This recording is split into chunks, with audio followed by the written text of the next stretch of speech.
All right, what is going on? So I've got a tour video for you guys today, and the site I'm at, it's a little bit different than the tours I've done in the past. This is one of my employees' houses. This is Katarina. She is the nursery manager. She has been with me the longest. She kind of holds everything together. If you guys have ever bought plants from us, if you ever seen the quality of the plants, you ever seen the way things are maintained, Katarina is responsible for that. She's an angel. Her daughters work for me. Her sons have worked for me. They're all hard workers, and Katarina not only loves her job, she loves plants. She comes home and works in her own yard, and she's been telling me I can make a video at her house. And I thought she was going to guide me through, but I get it. She was a little on the shy side, so I'm here today to show you Katarina's yard. And I think one of the things she wanted to kind of get out throughout this video is that you can keep these trees smaller. They don't all have to get big. Everything is pruned here.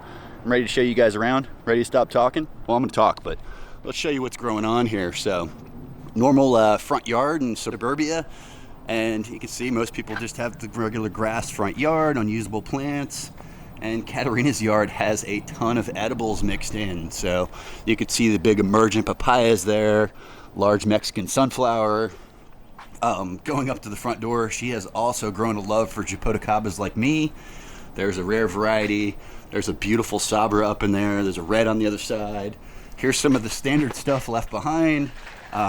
The Ilex shillings, obviously not edible, but this is related to the Yapun holly. This does have caffeine just like it. The bottle palm. Here is a beautiful example of a cherry of the Rio Grande that's a couple of years old. Has a trunk about this size, but it's only in that 8 to 10 foot range. This is a smaller tree, beautiful dooryard tree. These cherry of the Rio Grandes will grow all the way to North Florida.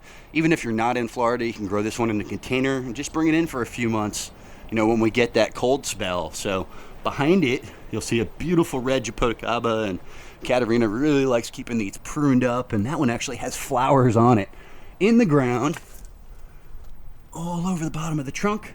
That one has a really nice twist to it. I know she probably picked that one out just because of that beautiful trunk. Oh, there's a fruit. So right in the front yard, and in case you guys are wondering about location and where I'm at, I am in Spring Hill, just like I'm in Spring Hill, but I'm about 5 miles north and 5 miles west. So even though I'm north, the fact that I'm to the west, this is probably a little bit of a warmer site. Being closer to the coast is key. Very close to 19. There's a lake in this neighborhood, so I'm taking to have a good bit of microclimate here. Over here on this side of the yard, you can see just the multiple layers stacked in here. And we have a Surinam cherry, just overachieving, hardly has any leaves on it, just covered in flowers. Behind that, we've got a mango stacked in there. We've got a variety of the angel trumpet in the back. We've got lots of parlor maple. We've got lots of shrimp plant. I even see a groomy chama mixed in there. Variegated katuk. Look at this beauty in the landscape. I really love this plant. Not only is it beautiful, take sun, take shade. Whoa! Actually tastes good too. Really has some nice flavor to it. Looks like there's an old oak kind of popping out over there. And over here on this side, like I said, we got the papaya, red Turks cap edible flowers, pink Turks cap edible flowers, rose of Sharon edible flowers. And let's see what's growing on out here in the backyard. So it looks like we got a big white sapote here. These are probably my favorite new growth compared to the Jaboticaba. The new growth on these is orange and pink and just gorgeous looking. This is kind of a smaller leaf. I notice when they're in the shade, maybe they get a little bit on the larger side. Of course, we've got to have that sweet almond mixed in over here.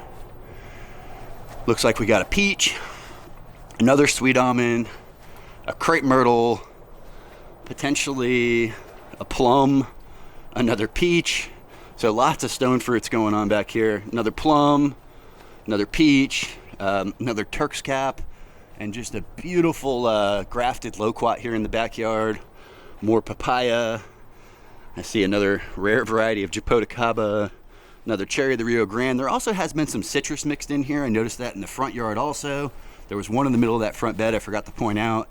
Got a persimmon hiding back there, longevity spinach all over the ground, banana in the back, cassava. We've got our Cattleya guava in here. We've got our moringa. Moringa actually has pods on it, pretty unbelievable. I think we've got something that's not supposed to be growing here. I don't know if that's a sugar apple or an Adamoya. Kind of looks like a sugar apple, but here's the new growth. Definitely cold sensitive to the zone. But guys, check this out. Avocados fruiting. Have fruit on them right now as we speak. This one over here actually has fruits on them too. Oh. And a big banana cluster. More Jaboticabas. Oh my gosh. Gotta be careful where I'm stepping here, Katarina. Don't worry, I'm not stepping on your corn. I think she has a rare variety of corn she's brought back with her from Guatemala.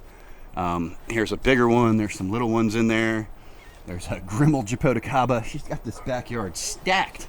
Pretty impressive. Longan with fruit on it. So Spring Hill growing longans with fruit on it. That is pretty awesome. Here is a big, beautiful mulberry. Probably more of a giant or a Pakistani variety.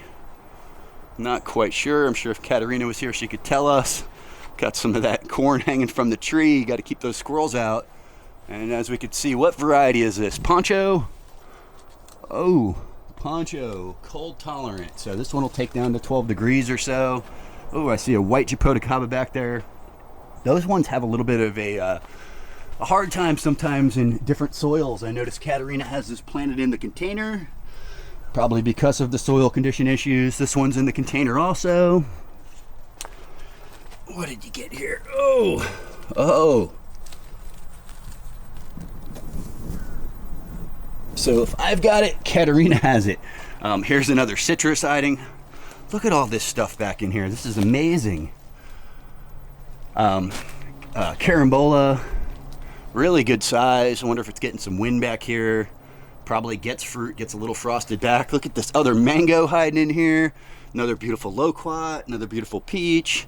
Got some lemongrass, maybe Turks cap, and some more flowering species. Oh. This one is a beauty. I just noticed the Patangatuba. Looking good. All right, so definitely using every inch of the backyard, leaving some space for the kids and the animals to play, and just kind of taking that whole edge effect. And even though Katarina plays with plants all day at work, she comes home and works in the garden all night, starts seeds from her red Jaboticaba. She has her own little nursery kind of started back here. Obviously, little kids play zone and the last of the corn. So looks like we have a newer peach over here. She just did some pruning and topped it out. I mean, next year this one will have some size because we've got some bigger peaches up in here. At least 2 more peaches and then that big mulberry. So this place is awesome. Rocking out. We got to get her a passion fruit to go up the oak, maybe a monstera back here, but otherwise this place is rocking. All right, stepping back out into the front yard, I'll show you guys that citrus I missed. These beautiful Jaboticabas. Look at the new growth on this red. Super happy in the front yard up against the house like that. This is that dwarf variety of Caliandra. We struggle with pruning it. It has a much smaller leaf, definitely a nitrogen fixer. Kind of powder puff like plant, but makes a smaller powder puff to it. I notice we've got some of the roses stacked in here with the citrus in the center. Citrus can be a little tough down here, but everything else is thriving. So keep up the good work. Your place looks great. I don't know how you play with plants all day at work and come home. You obviously have a love and passion for this stuff. We love you and appreciate you. So guys, I hope you enjoyed the little short tour of Katarina's garden. It is 2023. Start a garden, start a food forest, pound dirt.